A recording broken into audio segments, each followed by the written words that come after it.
Take Rockford, Illinois. Back in 2013, it was the underwater mortgage capital of America. Well, a decade later, the picture has totally flipped, crowning Rockford the top real estate market in America. Rockford was in the toilet. And this is a horrible situation.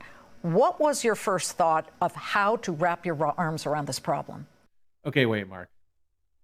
I don't believe that Bert from Sesame Street over here is the reason that home prices in Rockford are doing so well. What do you think? Poor bird. Poor bird.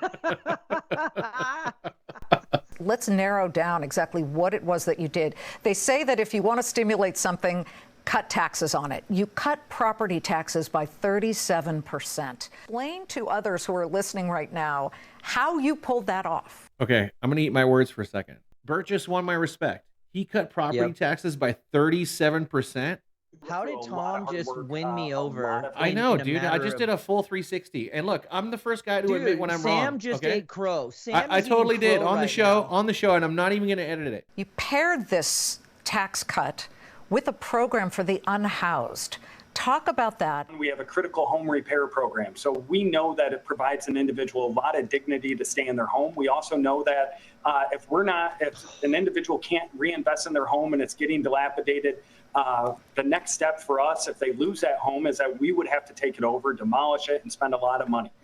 So we did a critical home repair program, and we said, if you promise to live in that home for 3 years, we'll help repair that home. Wait, what, dude? I've never heard of anything like that. Can you break that down for us, Mark? Tom is the man. So what they're basically saying is, listen, even if you have deferred maintenance and you don't have the funds to do it, we are going to partner up with Habitat for Humanity to help fix your home, because the last thing a community needs is for you to lose your home. It gets foreclosed on, it gets vacant, then there's vagrants that go in, there's squatters that move into the home, and then it just becomes an unsightly house that neither the city or the neighborhood want to take care of. And if people can stay in their homes, then it's better for everyone. And Tom is doing just that. Wow. Also created a community development financial institution where we went out and partnered with our local banks and financial institutions and said to any local contractor, so we were putting people to work, if you want to buy one of these dilapidated homes,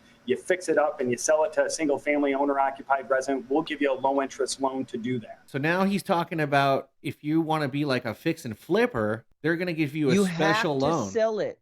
Yeah, but you have to. Did you hear that caveat? Right, you have to sell. You can't own it. This is not for you to own. But like, if you want to help rebuild the community, if you want to buy one of these dilapidated homes and fix and flip it, they're going to subsidize the loan for you, basically. They'll give you a low interest rate, and then you have to sell it back to someone that's actually going to live in it.